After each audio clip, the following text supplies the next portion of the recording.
Muito bem, nós estamos numa série chamada Perguntas e Respostas, onde nós nos desafiamos que cada semana um dos pastores vai pegar um tema, uma pergunta que não é tão comum nos nossos temas de culto, e vai trazer ela à tona, vai trazer ela como agora uma pergunta que nós vamos tentar responder.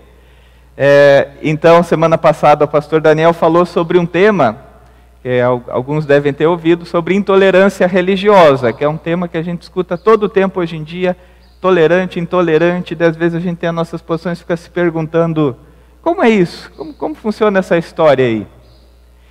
E antes ainda de falar o tema que eu trago hoje, eu quero mostrar para vocês uma pesquisa que eu fiz. Pode passar para a próxima tela aí. A letra está pequena e vocês provavelmente não vão conseguir enxergar muito bem.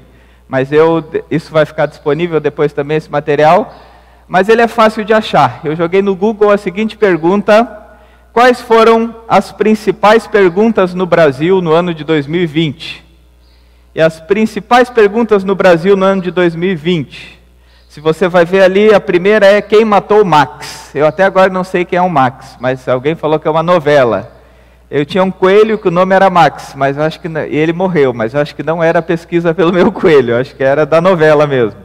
Quem saiu do BBB? Quem ganhou o BBB? E aí depois vem, quem ganhou as eleições dos Estados Unidos? Como justificar o voto? O que é lockdown? O que é pandemia? Como saber meu número? Essa eu achei interessante. Como saber meu número do telefone? Eu também não sei essa não. Eu ligaria para a Katsu ou para minha mãe e pediria, qual é meu número? Mas eu não sei. Quantos casos de coronavírus há no Brasil? Como fazer máscara de tecido? Na área dos acontecimentos, quais foram os acontecimentos mais pesquisados no Google? Coronavírus. Segundo, eleição 2020. Terceiro, eleições dos Estados Unidos. Quarto, caso Mariana Ferrer, nota de R$200, nuvem de gafanhoto. Caso Padre Robson, eu não sei quem é o Padre Robson até agora. Greve dos Correios, explosão em Beirute, morte de George Floyd. Personalidades mais pesquisadas no Google: Donald Trump, Luiz Henrique Mandetta, Joe Biden, Sérgio Moro, Kim Jong-un, Manu Gavassi, Andressa Suíta, Rafa Kalimann, Babu e Jorge Jesus. Os flamenguistas não dão mole na internet, né? Vocês estão vendo? Foram pesquisar o treinador aí. E as buscas do ano, então, no Brasil, que o Google apontou, as 10 buscas do ano: coronavírus, auxílio emergencial, eleições 2020, eleições Estados Unidos, BBB, Copa do Brasil, Google Classroom, Flamengo São Paulo, classificação do Brasileirão, Série A e NBA. Quando eu trago esse quadro para vocês, eu coloquei em destaque em negrito, para vocês perceberem o quanto dos temas fala sobre eleições. Quanto dos temas que envolvem a nossa vida hoje em dia envolvem o tema da política. E eu nem marquei, mas se nós percebemos, praticamente desses 40 tópicos que tem aqui, a grande porcentagem dele, o que não fala de entretenimento e esportes, vai falar sobre temas que na nossa realidade se tornaram temas políticos. Que quem sabe nem eram temas políticos, mas que na nossa realidade se tornaram temas políticos. E mais do que isso, temas partidários. Então, esse é um assunto que ganhou muita força e a gente nem percebeu. Mas talvez vocês que estão aqui vão lembrar que em 20 anos, o tema da política, o tema das eleições dos Estados Unidos, acompanhar os votos nos Estados Unidos era um tema muito distante de todos nós. Não estava nas nossas agendas, há 10 anos atrás. Eu lembro que ali pelo ano de 2017, o professor Mário Sérgio Cortella, ele fez uma palestra que ele dizia assim: o Brasil está mudando. Porque agora, quando você perguntar o evento mais importante do ano que vem, você vai ser surpreendido que não é todo mundo que vai responder Copa do Mundo. Vão começar a dizer eleições. Os brasileiros estão começando a falar mais sobre isso. E a gente sabe tudo que tem acontecido no nosso país ao longo dos anos. E eu lembro que em 2018, então no ano da Copa do Mundo, a gente fez um evento com os jovens chamado Altos Papos, que alguns lembram, nós reunimos 500, chegou a 600 jovens ali no nosso salão superior. E naqueles 600 jovens o nosso tema era: que país é esse? Que nós gostaríamos de conversar com eles sobre tudo que está acontecendo no Brasil. E a pergunta foi: qual é o evento mais importante de 2018? Quando nós falamos nesse ano e num evento importante, nós lembramos da quando a gente gritou, para nossa surpresa, a maioria dos jovens gritou eleições, eleições, eleições. Só o Regis lá gritou Copa do Mundo, né, Regis? Não? Mas só um ou outro lembrou da Copa do Mundo como evento mais importante. A grande maioria já estava falando de eleições. E se vocês notarem, Copa do Mundo nem é tão mais lembrado assim, principalmente depois do 7-1. A gente foi esquecendo dessa história, nem sabe quando acontece. Mas a realidade é que algo mudou, e mudou radicalmente no nosso país, que agora nós começamos a falar do tema de política. Agora todo mundo tem opinião política e tem opinião para tudo. A gente dá opinião até nas eleições dos Estados Unidos. A gente dá opinião até do que acontece nos Estados Unidos. A gente começa a ter opinião sobre todos os governos. Então o Perguntas e Respostas de hoje vai ter o seguinte tema: política, ideologia e reino. O que Jesus diria sobre essas coisas? O que Jesus diria sobre esses temas que estão borbulhando entre nós, que estão fervendo entre nós? E para começar a nossa reflexão, eu queria ler com vocês Lucas capítulo 4. Lucas capítulo 4, do versículo 14 até o 30. Lucas capítulo 4, 14 a 30. Diz assim: Jesus voltou para a Galiléia no poder do Espírito, e por toda aquela região se espalhou a sua fama. Jesus ensinava nas sinagogas e todos o elogiavam. Ele foi a Nazaré, onde havia sido criado, e no dia de sábado entrou na sinagoga, como era seu costume. E levantou-se para ler. Foi-lhe entregue o livro do profeta Isaías. Abriu e encontrou o lugar onde está escrito: o Espírito do Senhor está sobre mim, porque Ele me ungiu para pregar boas novas aos pobres.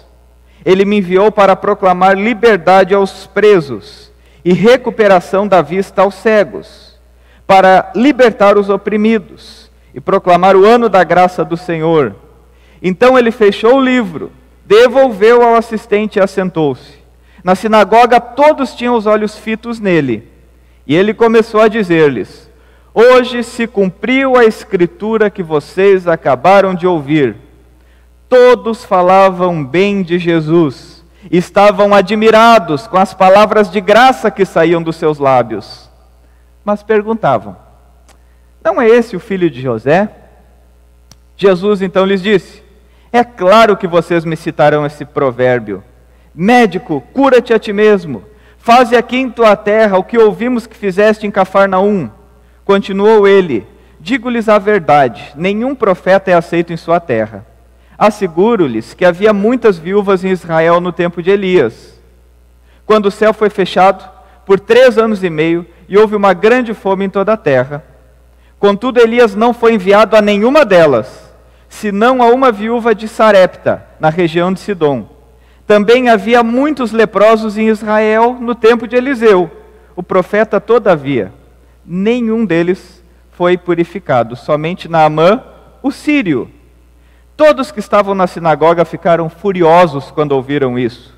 Levantaram-se, expulsaram-no da cidade e o levaram até o topo da colina sobre a qual fora construída a cidade, a fim de atirar Jesus precipício abaixo. Mas Jesus passou por entre eles e retirou-se. Até aqui, palavra do Senhor. Esse texto que eu acabo de ler, eu quero convidar vocês a tentar imaginar essa cena. O texto está nos falando que é uma passagem: Jesus foi batizado, e Lucas, ele fala exatamente isso, que ele tratou de escrever os acontecimentos da vida de Jesus, por seu amigo Teófilo, que recebia esse livro sobre a vida de Jesus. Ele tentou escrever em ordem. Então ele se preocupou em colocar as coisas no momento que elas aconteceram, numa ordem cronológica. E Jesus então foi batizado, lá ele ouviu que ele era o Filho amado de Deus, ele recebeu aquela segurança do Pai, e a Bíblia diz que depois disso então ele foi levado ao deserto para ser tentado, e que ele foi tentado então por 40 dias e 40 noites, e que depois de passar por aquela tentação, ele volta agora para o seu povo, e a Bíblia diz que ele volta para a sua terra cheio do Espírito, ou seja, ele está cheio da presença de Deus. E cheio da presença de Deus, cheio de Deus, Deus trabalhando e usando a vida dele, e começando os seus primeiros encontros com as pessoas, agora nesse ministério que ele assumiu. Jesus vai até a sinagoga, onde ele tinha o costume de ir. Provavelmente Jesus se encontrava muitas vezes nesse lugar. E lá ele abre um rolo, e exatamente a passagem que ele lia é aquela passagem de Isaías. Como era costume na sinagoga, então ele lê, dizendo que o Espírito do Senhor estava sobre ele, ele foi ungido para pregar as boas novas aos pobres, para libertar os cativos, para trazer a salvação de Deus. E o texto vai nos dizendo, as pessoas ouviam Jesus falando e ficavam maravilhadas com o que ele falava. As pessoas ouviam, elogiavam e diziam, olha como ele fala, olha que mensagem, olha o que Jesus anuncia, como Jesus é maravilhoso. Até que Jesus então ele segue e diz, essa profecia que vocês estão ouvindo está se cumprindo com a minha vida. Eu sou essa pessoa. E muitas vezes a gente vai ver que nos evangelhos diz que quando Jesus falava de quem ele era, isso afrontava as pessoas. Mas nesse contexto aqui não. A Bíblia diz que eles seguiram maravilhados. O grupo que estava ali reunido seguiu maravilhado. Até que Jesus lançou uma coisa que mudou a história. Jesus disse assim, provavelmente... Todos ficaram, é interessante que a Bíblia primeiro vai falar, todos colocaram os olhos nele. Depois que ele leu, depois que ele falou, todo mundo parou e ficou olhando. Sabe aquela situação que você cita alguém, você fica observando, dizendo, o que será que ele vai falar agora? Como é que ele vai reagir? Falaram dele. Já viram essa situação? Que todo mundo volta os olhos para uma pessoa, né? Ah, não sei o que, é o pastor William. Todo mundo vai virar e olhar assim. Aquela situação que a gente olha e diz, o que essa pessoa vai falar agora? E aconteceu isso, todos ficaram olhando naquela expectativa, o que Jesus vai dizer agora?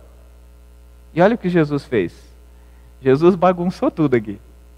Porque o que ele disse? Ele disse, olha, eu imagino que vocês já estão pensando, mas esse aí não vai fazer essas coisas aqui. Anda fazendo em outros povos, mas aqui ele não vai conseguir. Ele é o filho do carpinteiro. Não vai fazer isso. Jesus diz, sabe por quê? Vocês lembram da história de Elias? Elias era do povo de Israel. Mas só que os milagres de Elias não aconteceram com as viúvas de Israel, aconteceram com a viúva de um outro povo. Vocês sabem o profeta Eliseu, quando ele foi fazer um milagre, também não foi no povo de Israel, não foi naquele povo que achava que era o povo exclusivo de Deus, foi em outro. E aí Jesus, quando fala isso, as pessoas ficavam furiosas, porque sabe o que Jesus disse aqui? Jesus disse... Os milagres, as bênçãos de Deus alcançam aqueles que a gente não gosta.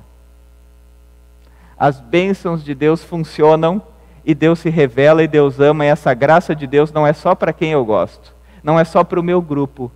Jesus ama os outros grupos também. E as pessoas ficaram furiosas com aquele discurso de Jesus. Tentaram matar ele.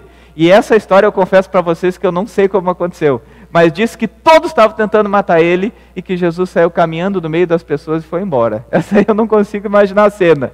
Mas estavam vociferando e Jesus foi embora.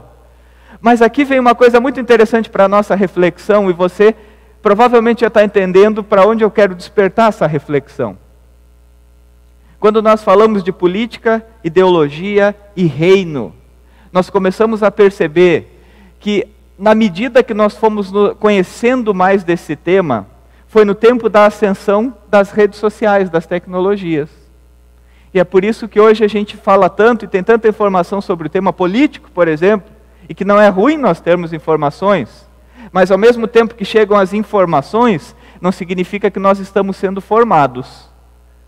Significa que nós estamos guerreando, que nós estamos potencializando os nossos inimigos e potencializando o nosso grupo de combate.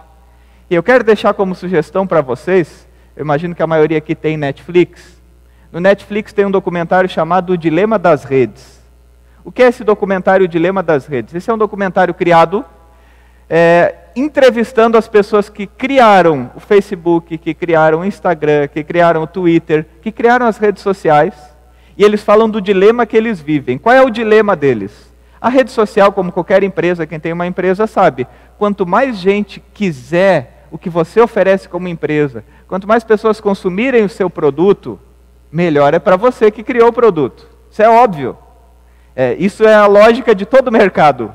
E não só do mercado da igreja. Quanto mais pessoas quiserem participar do apóstolo Pedro, e nós conseguirmos fazer uma igreja que alcança mais pessoas, mais nós vamos querer fazer isso.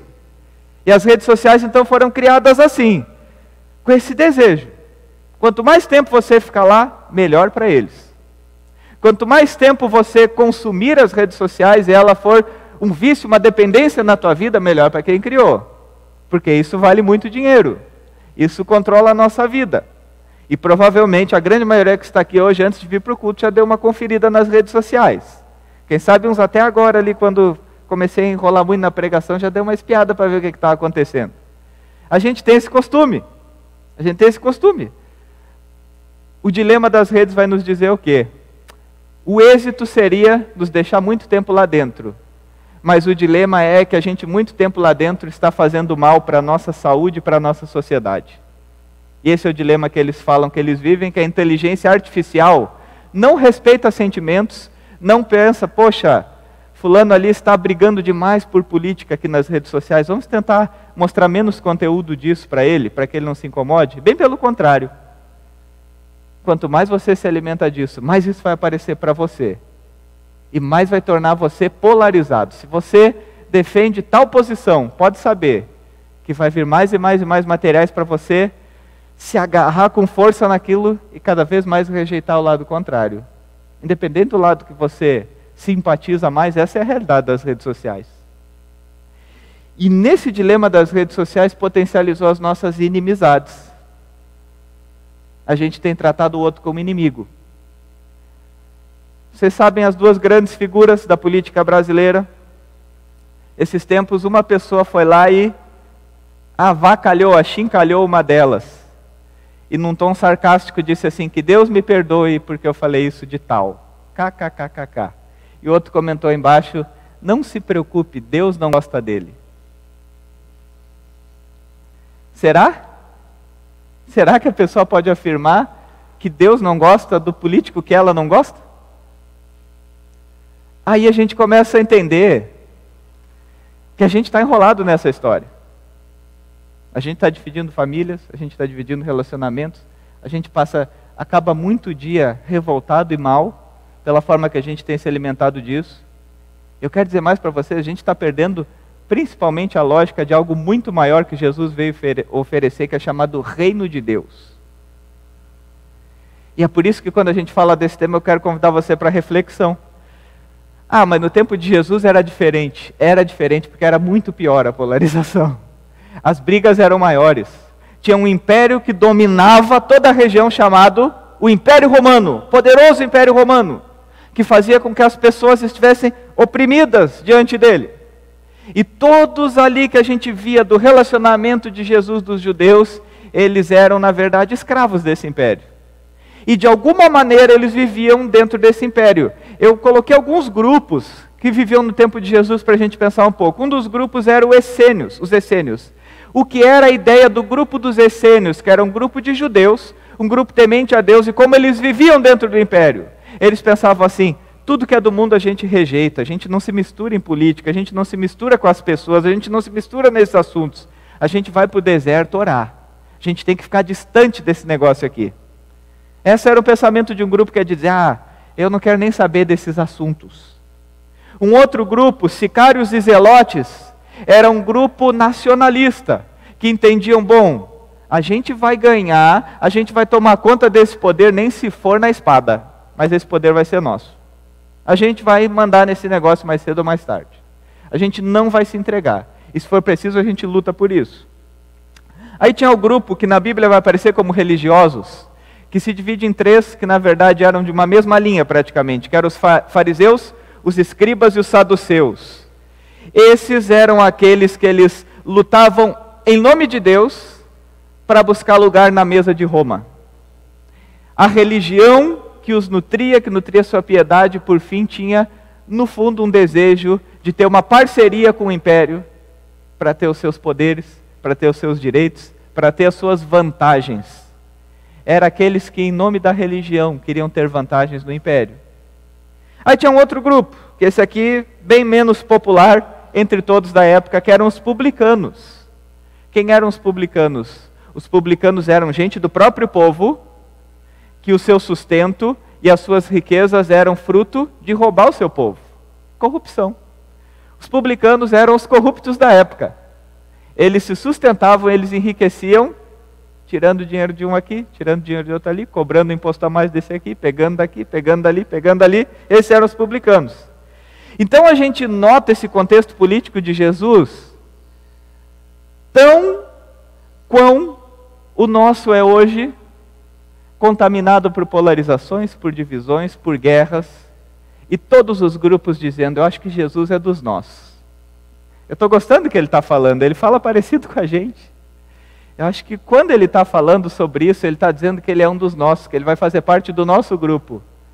E aí Jesus vem e fala assim, olha, quer saber de uma coisa? Vocês não vão me encontrar em nenhum grupo de vocês.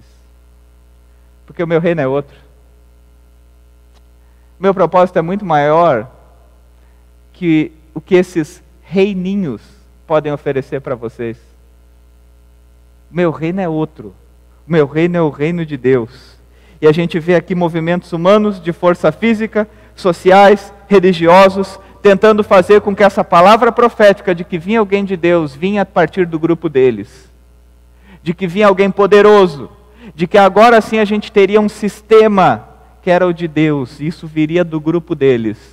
E vem Jesus e diz, todos os grupos de vocês vão me odiar, porque eu não me encaixo em nenhum. Eu não faço parte dos grupos de vocês. Eu faço parte de algo muito maior que é o reino de Deus. E aí eu quero olhar alguns versículos com vocês. Por exemplo, Mateus capítulo 20, versículo 25 e 26.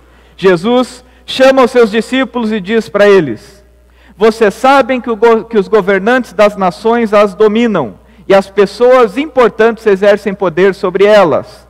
Não será assim entre vocês. Ao contrário, quem quiser tornar-se importante entre vocês, deverá ser servo. Jesus começa a mostrar a lógica do seu reino. Jesus diz, vocês sabem como é que funciona entre vocês? Todo mundo é louco por poder, porque o poder faz com que você seja servido. Todo mundo gasta a vida inteira correndo atrás de poder e disputa por poder, porque quem tem o poder entende, agora vai ser do meu jeito. Agora eu vou mandar. Agora vai funcionar como eu quero.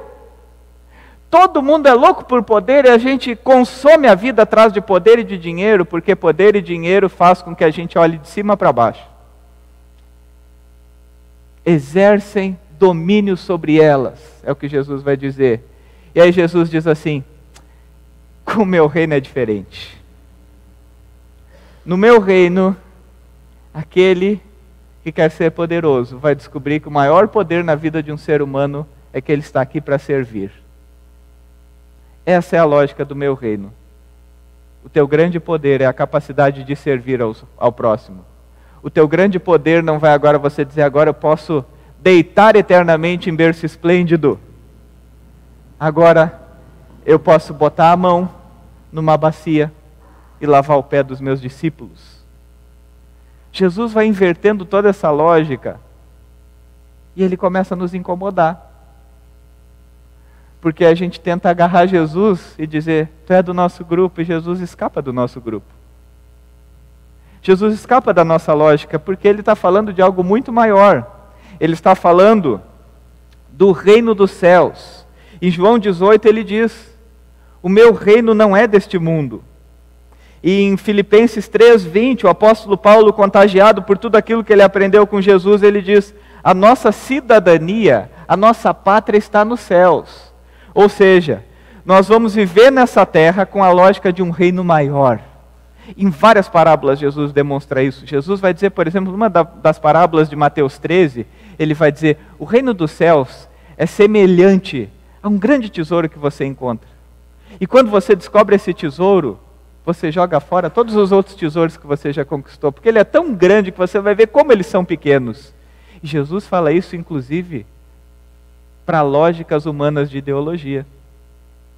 Jesus fala isso, inclusive, para essas lógicas de que às vezes a gente acredita com muita força, de que se partido A ou partido B, político A ou político B, dominar, que o reino de Deus chegará na terra. E Jesus diz, vocês estão muito longe disso.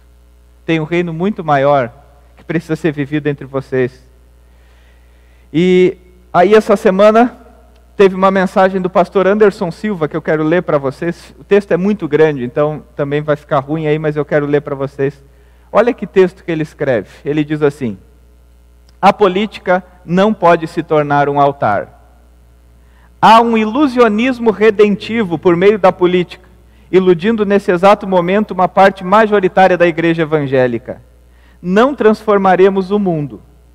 Fomos chamados a um testemunho público de santidade, verdade e evangelização. Sim, também resistimos ao mal, nos posicionamos politicamente, praticamos ações públicas de resistência, ao mesmo tempo que protegemos o coração de todo ídolo que possui a potencialidade de furtar as afeições e perspectivas eternas. Cristão não faz política sem os pressupostos da eternidade e da expectativa no reino de Deus. Jamais esqueça, a luta política não é o reino de Deus. E a resposta de Jesus, quando as pessoas tentavam colocar ele numa luta política: o meu reino não é deste mundo. Se o meu reino fosse deste mundo, pelejaram os meus servos para que eu não fosse entregue aos judeus, mas o meu reino não é daqui. Essa palavra do pastor Anderson Silva, ela me provocou bastante, porque ele começou a dizer que existe uma força muito grande entre nós, de que a igreja evangélica foi tomada por esse pensamento. Estou falando da igreja evangélica, que é o nosso público, mas a gente sabe que a nossa sociedade foi tomada por esse pensamento, de que existe uma certa ilusão, de que existe uma certa esperança, e que a nossa expectativa, ao invés de ser do reino de Deus, passou para o reino partidário. A gente comemora mais quando o político que a gente gosta esfrega na cara do outro o erro dele, do que quando a gente vê uma vida sendo salva.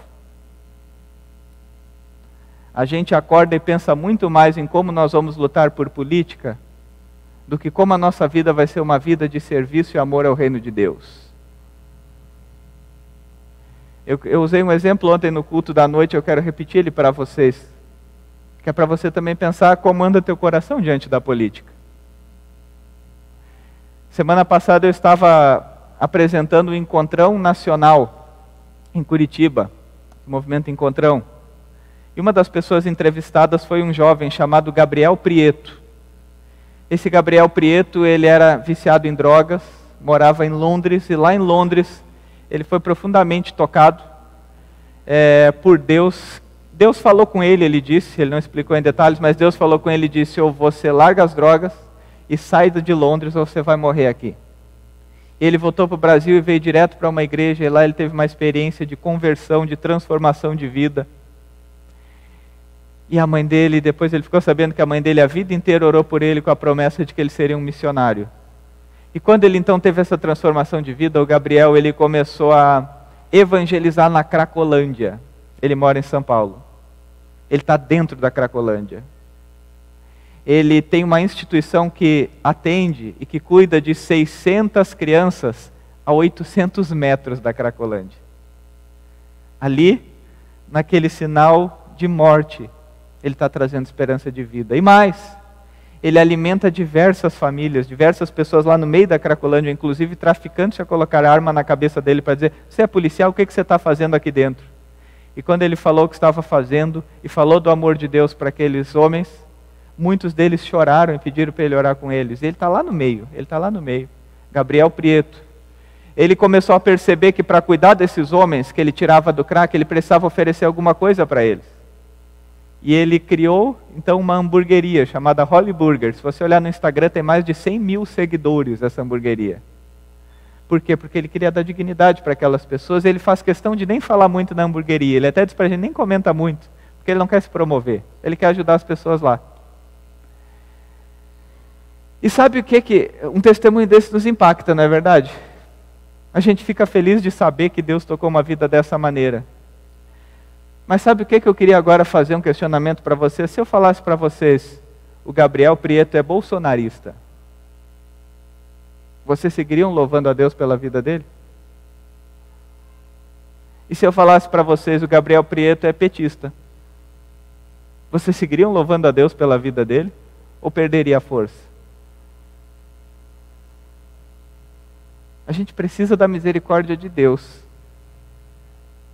Porque muitas vezes o reino de Deus está lá na nossa gaveta. e não é mais a prioridade na nossa vida. A gente precisa começar a pensar, nós somos seguidores daquele que não se encaixou em nenhum grupo, que não foi ouvido por ninguém. Porque além das ideologias que sempre vão ser falhas, ele tinha um reino que não falha. E que tinha um amor incondicional pelas pessoas. Nós seguimos aquele que não teve inimigos. E que diante de um povo cheio de inimigo, cheio de defesa do seu grupo, ele dizia, orem pelos seus inimigos, amem os seus inimigos. Amar os seus amigos, amar os do seu grupo, amar os que concordam contigo é fácil. Amem os seus inimigos. A gente segue aquele que nós vamos perceber, ele o tempo inteiro para aqueles que odiavam, ele estendia amor. E o pai dele já fazia isso há muito tempo. Jonas, o profeta Jonas foi mandado para um povo de Nínive, um povo cruel, um povo bandido, um povo que Jonas tinha todos os argumentos para dizer, eu não gosto de Nínive. E Deus diz, pois você vai lá falar do meu amor para eles. Vocês lembram da história de Jonas? O que Jonas fez quando recebeu esse recado? Vou nada, eu não vou falar para essas pessoas aí, eu sei como Deus é, eles ainda vão se converter. E dito feito, Jonas foi lá e disse que uma viagem de 4 dias ele fez uma caminhada só. Ele disse, Deus mandou dizer aí que ele ama vocês. Sem muita vontade que alguém ouvisse, disse que começou a haver conversão naquele lugar, que as pessoas se arrependeram e foram transformadas. E o livro de Jonas é um dos únicos livros da Bíblia que encerra com uma pergunta. E sabe qual foi a pergunta? Quando Jonas viu que Deus amava aquele que ele tratava como inimigo, Jonas ficou furioso. Jonas ficou furioso. E aí ele foi para a sombra de uma árvore, e de repente aquela árvore secou, e ele morreu de tristeza e de pena, de dizer, poxa, a árvore se acabou. Aí Deus disse para ele, Jonas, você viu como você é? Você consegue ter tristeza por uma árvore, mas não consegue ter compaixão das pessoas que você chama de inimigos. A ideologia, essa polarização pode nos levar a um ponto que daqui a pouco a gente está mais preocupado com uma árvore do que com o meu próximo. A gente está comemorando a morte do adversário e está preocupado com uma plantinha. E talvez você logo vai se lembrar. E talvez você vai ter que vir aqui hoje no altar e, quando for a hora da ceia, pedir perdão para Deus. Porque você, quem sabe, se entristeceu com a notícia, e aqui eu não estou falando de ataque aos animais, por favor, não é isso que eu estou dizendo. Mas você se entristece com a notícia de um cachorrinho que foi atropelado. Mas você comemora quando alguém do grupo inimigo foi atacado, foi assassinado, sofreu alguma violência. O nosso coração pode ir para tão longe de Deus diante dessa polarização, que Deus, quem sabe, vai ter que fazer que nem fez com Jonas. É sério, Jonas. É sério, Jonas. Que uma árvore seca te entristece mais que vidas que se perdem. É sério, Jonas, que você comemora mais a vida de uma plantinha do que um ser humano que pode ser resgatado pelo meu amor? É sério que teu coração está desse jeito? Essa é a pergunta que fica para nós hoje. Qual reino nós servimos? Quando Jesus fala do seu reino é interessante. A Bíblia diz que quando Jesus vem para a terra, ele começa a falar de um reino que chegou. E quando ele fala do reino de Deus, em grego, basileia tuteu, quer dizer, aquele reino que tem um governante, aquele reino que tem alguém que o domina, aquele reino que aqueles que se deixam governar por ele diz, ele é que governa a minha vida. A ele pertence o domínio, a ele é que eu amo. E é esse reino que te convida a amar o inimigo, que te convida a fazer da tua vida uma vida de serviço, que te convida a olhar para o teu próximo e amá-lo como se fosse a ti mesmo. E o teu próximo muitas vezes tem uma cara tão diferente da tua, tem uma posição tão diferente da tua, que só dentro desse reino você vai entender o que é esse amor, porque é o amor que te alcança. Então, no dia de hoje, finalizando a nossa mensagem agora, se Jesus estivesse nos nossos dias, e a notícia do grupo que ele andou, da pessoa que ele salvou e da pessoa que ele abraçou e beijou, e da pessoa que ele disse, vem andar comigo, e você visse que essa pessoa era do partido contrário, Jesus seria cancelado? Jesus seria odiado? Jesus seria descartado? Ou Jesus seria glorificado na tua vida? Meu desejo é que a ideologia não roube teu coração. E que no meio desse mundo que nós vivemos, que vive nos dizendo, vem para o meu grupo, você diga assim, o meu reino é maior. Eu conheci o reino de Deus. E eu vivo para servir nesse reino. Eu vivo para amar esse rei. O meu reino é outro. Hoje nós temos culto com ceia. E eu sei que essa mensagem incomoda a gente. Porque Jesus fazia exatamente assim. Ele incomodava aquelas coisas que nós estávamos tão seguros de que Deus agora estava na minha caixinha. E de repente vinha Jesus e dizia, peraí, tu não está entendendo nada. Eu sou o dono da caixa. Não é a tua caixinha que eu tenho que me encaixar, eu sou o dono da caixa. E aí a gente começa a perceber, eu preciso de mudança.